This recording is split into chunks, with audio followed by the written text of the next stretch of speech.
Jadi seperti itu untuk Lean Inventory, intinya bagaimana proses itu dapat meminimalkan inventory-nya dengan tujuan untuk mengurangi biaya.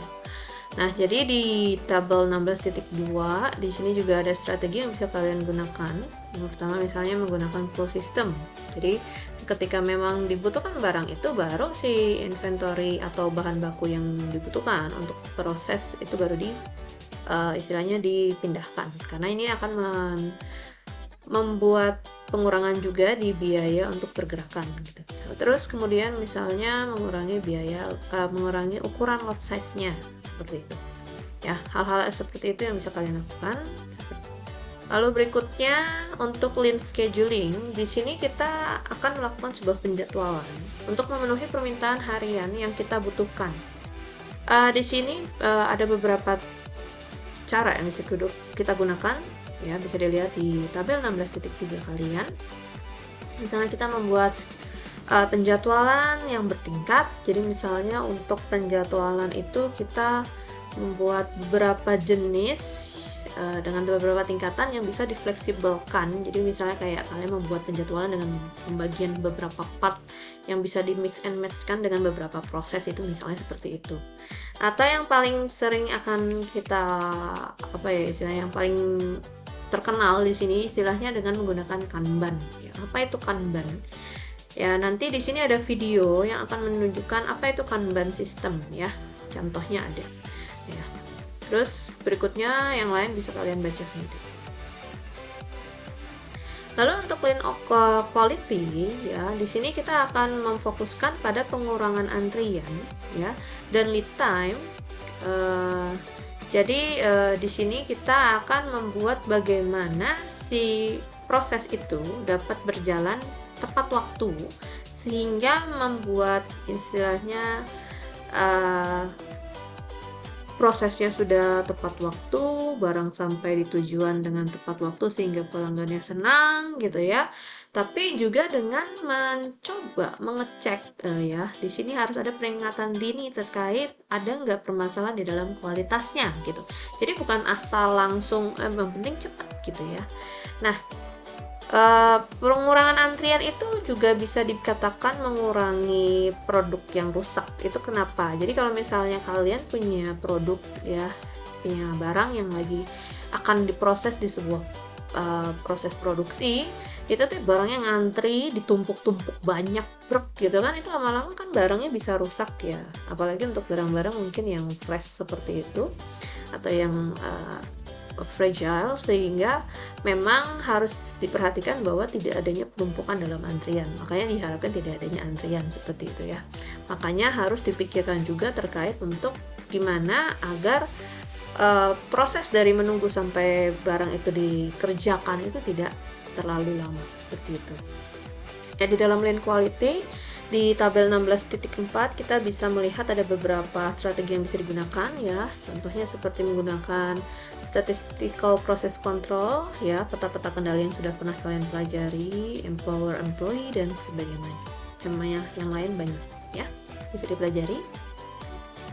Untuk di dalam lean tidak hanya bisa terkait gimana inventory, layout, terus kualitas, tapi kita juga harus memikirkan mengenai organisasi yang kita miliki ya. Misalnya kayak gimana, kalau ngomongin soal proses produksi pasti tidak terlepas dari people-nya ya, employee yang bekerja di dalam organisasi itu.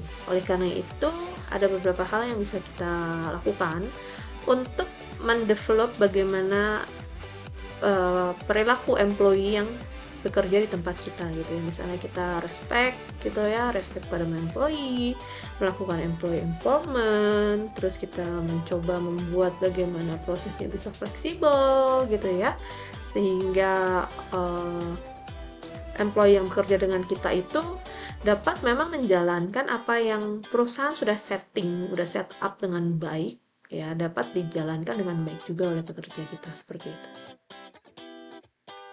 Nah, untuk lean ya, sebenarnya dalam jasa pun lean production juga digunakan sebenarnya. Misalnya untuk penyedia kita ngurusin soal just in time-nya gitu ya, bagaimana supplier memasok barang ke jasa kita dengan tepat waktu gitu ya. Kemudian layout-nya kita bisa menggunakan layout di sini untuk memaksimalkan layout di tempat jasa yang kita miliki.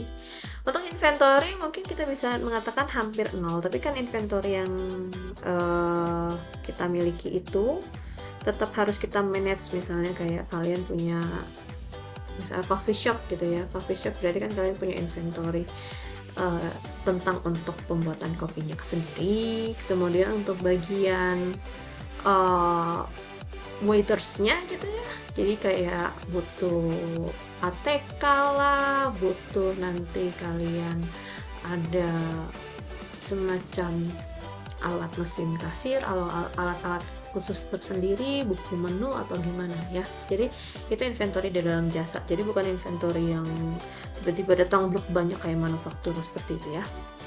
Nah, kalau untuk penjadwalan produksinya otomatis ya sesuai dengan permintaan pelanggan ya. Ada permintaan ya baru kita proses seperti itu. Ya, jadi di sini juga ada video terkait apa sih tantangannya di dalam penggunaan Lean di dalam proses service seperti itu. Nah, kalau kita ngomongin soal Lean operation, sebenarnya ada sebuah sistem yang sangat terkenal di dunia, yaitu yang namanya Toyota Production System. Kenapa namanya Toyota Production System? Karena memang yang melakukan sistem ini adalah, yang penemunya adalah dari Toyota ya. Biasanya Toyota Production System atau TPS ini digunakan di dalam lini perakitan. Jadi kita akan fokusnya pada pengembangan berkelanjutan ya, continuous improvement. Dengan di sini kita akan menghargai pekerja yang kita miliki dan menentukan praktek kerja yang standar. Nah, terkait detail TPS itu ada videonya, bisa kalian pelajari nanti di video tersebut. Nah, apa hubungannya Lean Production dengan Toyota Production System gitu ya? Sebenarnya hubungan mereka itu ada di kesamaan konsep ya. Memang Toyota Production System ini dibuat untuk menciptakan Lean Production tapi di lini Toyota gitu ya. Nah, untuk konsepnya itu bisa kalian lihat di video berikut ini. Nah, prinsip-prinsip Toyota sendiri di dalam Lean Operation itu kalian juga bisa lihat di dalam video yang ditampilkan di sini seperti itu. Ya, jadi ini materi untuk minggu ini. Sekali lagi silahkan dipelajari tadi materi-materi yang ada di video tambahan yang pasti akan muncul di Google Classroom kalian. Dan jangan lupa baca lagi baik-baik, tadi kan ada kayak tabel, kemudian ada kayak gambar. Nah, hal-hal itu kalian dalami lagi, pelajari lagi isinya, pahami dengan konsep-konsep yang sudah saya infokan tadi. Demikian dari saya, terima kasih.